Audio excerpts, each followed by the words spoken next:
Ms. Sepich, please. And just repeat your name again, who you represent, if you're testifying on anybody's behalf, and your position on the bill. Please. Thank you. My name is Jayann Sepich. I'm testifying on my own behalf, and I'm standing in strong support of this bill. And you're going to be getting a copy of my business card because I'm going to refer to that real quickly in my testimony. This is my daughter, Katie. Katie was a 22-year-old graduate student. And by the way, Katie was born in Dallas. She was very brutally raped, viciously beaten. She was sodomized, murdered, and her body was set on fire and dumped in the desert. Katie fought really hard for her life, and as a result of that fight, she had the skin and blood of the man that killed her under her fingernails. That was the only clues that we had to her murder, was the DNA that was extracted from that. A profile was created, and it was uploaded in the National Criminal Forensic Database called CODIS. I thought that everyone that was arrested for a felony had their cheek swabbed because they took their fingerprints and they took their photographs, and I found out this was not true. We did not have a match in CODIS, and I made the offhand comment that this man was such a monster he would be arrested for something else. His DNA would be taken and we would stop him. And the detective in charge of that case said, no, it's illegal to do that. I felt like I'd been kicked in the stomach. I did research over the next 2 years, and in 2005 I went to my state legislature in New Mexico, and they passed an arrestee bill. And since then I've been an advocate nationwide for this. If you have my business card, and I want you to look on the back of my business card because this is very important. When someone spits into a tube and sends it to Ancestry.com or 23andMe, they're giving them all 3 billion of their markers in their DNA genome. All 3 billion. CODIS doesn't use that. CODIS uses only 20 markers. And these 20 markers were specifically selected by genetic scientists because they have no ability to disclose any genetic information whatsoever other than gender. On the back of my business card, yes. Please draw the distinction about what we're talking about, because it's going to be very important for this body if we can deliberate this bill, because I believe, and I've only been here 5 minutes, but I believe that the debate will center around what you just said right there, and I want to make sure we cut this point very clear for anybody who's watching and listening. Sure. What we're trying to do here and why this is so important. Sure. You know, whatever argument somebody might be having, that argument be damned about what it means for us genetically and for our privacy generally. Please. I think that's very important. On the back of my business card in blue, what's printed in blue on the back of my business card is my profile as it would go into CODIS.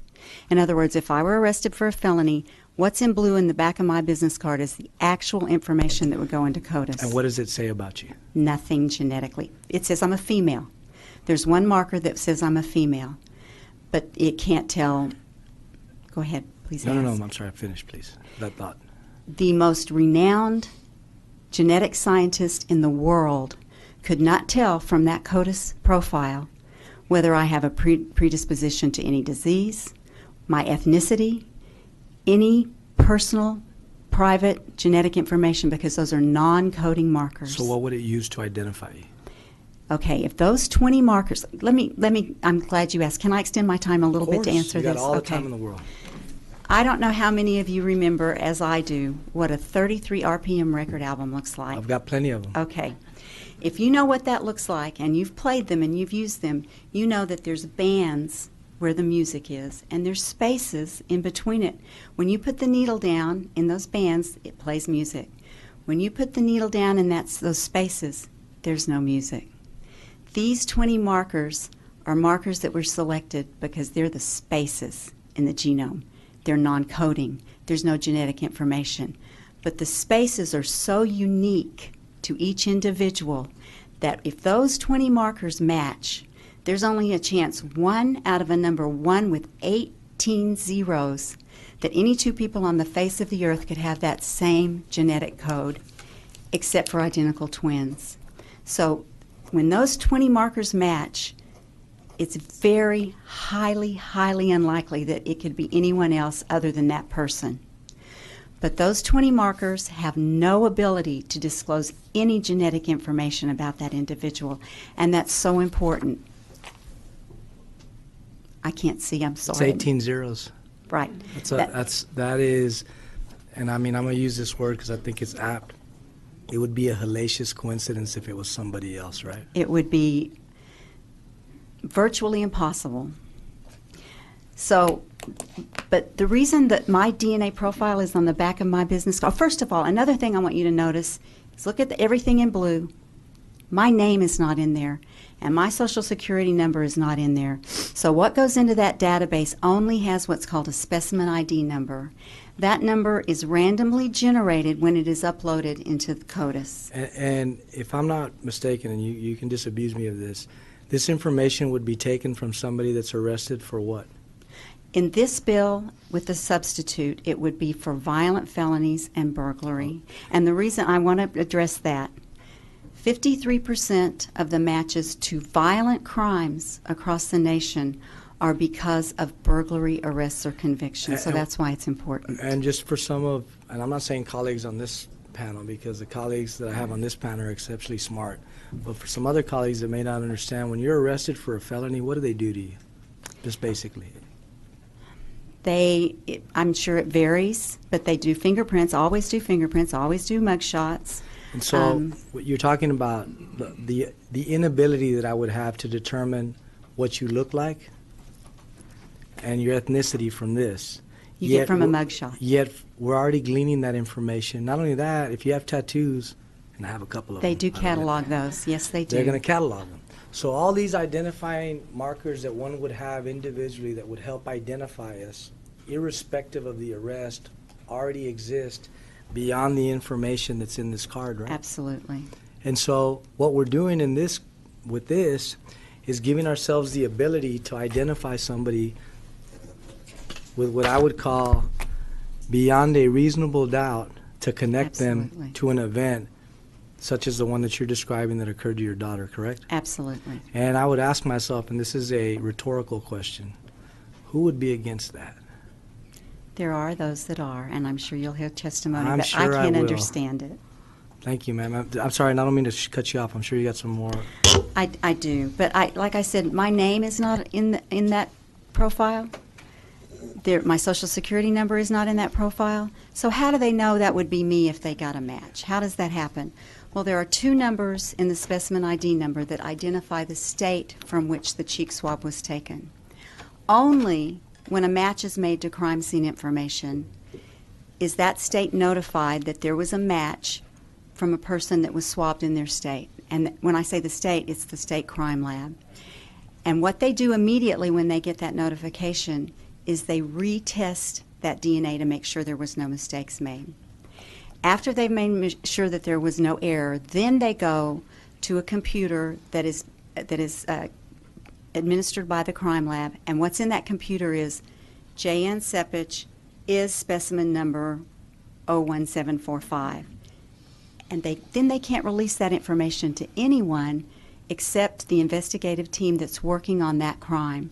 I know this for a fact. When they got the match on my daughter, they couldn't call me and say, "Oh, Mrs. Sepich, we've gotten a match. We've gotten a match on." They couldn't. They could only release it to the investigative team. They used that as a lead. They went out, got more evidence. Within 1 week, they found the ring that my daughter was wearing that night in the man's truck that they got the match to. They found the tire tracks. They found that the tire tracks that were left by her body matched the tires on his truck. And so they had enough evidence with that DNA to actually charge him. Then they could tell us, the family. So privacy is so protected, and I think that's very, very important. I do want to talk a little bit about what's going on in the rest of the country. And first of all, Texas should be incredibly proud. You passed the very first law in 2001 that allowed DNA to be taken prior to conviction. Texas was the first state to have the courage to do that. since that time, 30 other states and the federal government have passed laws allowing DNA to be taken as a result of an arrest. And most states have gone a little bit further than what Texas has now. Some states have gone a great deal further than what Texas has now. 18 states take DNA upon the arrest for every felony at the time of booking. Every state that borders Texas does this. I can tell you it does make a difference, and let me tell you real quickly. Louisiana passed their law in 2003. Louisiana has a population of 4.6 million people, and they have over 400,000 arrestee DNA profiles in their database. Texas, with a population of 28.7 million, has 80,000 in their database. Sorry, will you say that again? Some people out in the audience and maybe beyond watching it, will you say that again? Okay. Louisiana passed their arrestee DNA law, and their arrestee DNA law is... Louisiana, our neighbor? Louisiana, your neighbor. Every person arrested for any felony in Louisiana has their cheeks swabbed at the time of booking, when their fingerprints and photographs are taken. They passed this law in 2003, and Louisiana has a population of 4.6 million people, and they have over 400,000 arrestee DNA profiles in CODIS. Texas, with a population of 28.7 million people, has 80,000 arrestee DNA profiles in CODIS. So we are the needle in the proverbial haystack here for solving a crime like this. New Mexico, my home state, which has a population of 2 million people, tiny population-wise, we have had over 1,800 matches between crime scenes and those arrested for a felony. Since when? Since 2007, January 1st, 2007. So they've been able to clear 1,800 violent offenses. They've had, some of those were not violent. Some of those matched to things like car theft. You know, it's still a crime. But there's been a lot of homicides and a lot of sexual assaults. And I do have a spreadsheet that delineates what the cheek swab was taken for and what the crime was that it matched to. Do you have it with you right now? I don't, but I can email it to you. Can you get it to each and every member here? I can. I need your emails. I don't know that, but I can. I can email that spread, and that's updated every month. Thank you. So why does this matter? Oh, California is getting 10 matches on average every day to their DNA database. Every day. Of course, California is a huge state. Why does this matter? It matters because Texas is necessarily missing out on those matches. Let me give you some examples. When Houston started uploading their untested rape kits into CODIS, the first 6,600 rape kits that they uploaded saw 850 matches. That's a 13% match rate. I think that's wonderful because that means out of every 100 rape kits they put into CODIS, 13 of those saw a match to an offender. But in Ohio, which has all felony arrests, they swab every arrestee that is arrested for a felony at the time of booking. When they uploaded the first 8,115 untested kits, they had 3,030 matches, which is around 40%. We're talking about lives that we can impact so positively. We're talking about rape victims that have waited for years and years and years to know who raped them. I'm a little slow sometimes on the uptake, and so I want to make sure I understand this. Yes, sir. We're talking about and I'm going to call it a program that would reveal within, I wish I could learn to count that high. I don't know what it's called. It's a lot. And it's an incredible number that would reveal something like this and match it to this degree that would absolutely not reveal anything else that we would consider to be. And frankly, I'm of the opinion that it's irrelevant whether your genetic material is discovered when you've been arrested. You give up that right, in my opinion. But let's put that aside. Let's put a pin in that. It would be irrelevant in this case because it's not revealing any of that information, correct? That's correct. But it's giving us enough so that whoever did this to your daughter was caught. That's correct. That's amazing. I can't speak for members of this committee, and I can't certainly speak for the body, but I would have serious reservations about a member that would confuse privacy on a bill like this with a tool that is incredible to solve crimes and clear crimes. That's amazing. Thank you. I want to say just a couple more things in closing. I've been working on this since 2005, and I now know personally and really friends with 3 mothers whose daughters would still be alive if their states had passed this bill when we first asked them to. Breonna Dennison, Hannah Graham, Morgan Harrington. Can you say their names again, please, ma'am? Breonna Dennison, Morgan Harrington, Hannah Graham. My cousin Carol is going to take about 2 minutes, and she's going to tell you a little bit in her 2 minutes about Breonna Dennison. Sure. I'm going to allow her to do that. Thank you. But I know these mothers personally. Their daughters would be alive if their states had passed this law the first time we went to them and asked them to. I also have a list, and I won't take your time, but I could read their names, 11 more names. Read them, ma'am, please. I don't know these mothers personally, but their lives would have been saved if they had had the law. Diana Johnson, Annette Ernest, Anita Fishman, Regina Washington, Deborah Williams, Mary Edwards, Andrea Triplett, Desiree Jones, Natalie Price, Mildred Beasley, Paula Vance, and Brenda Breeze. These are 11 young women whose mothers had to do as I did and bury their daughters that they did not have to.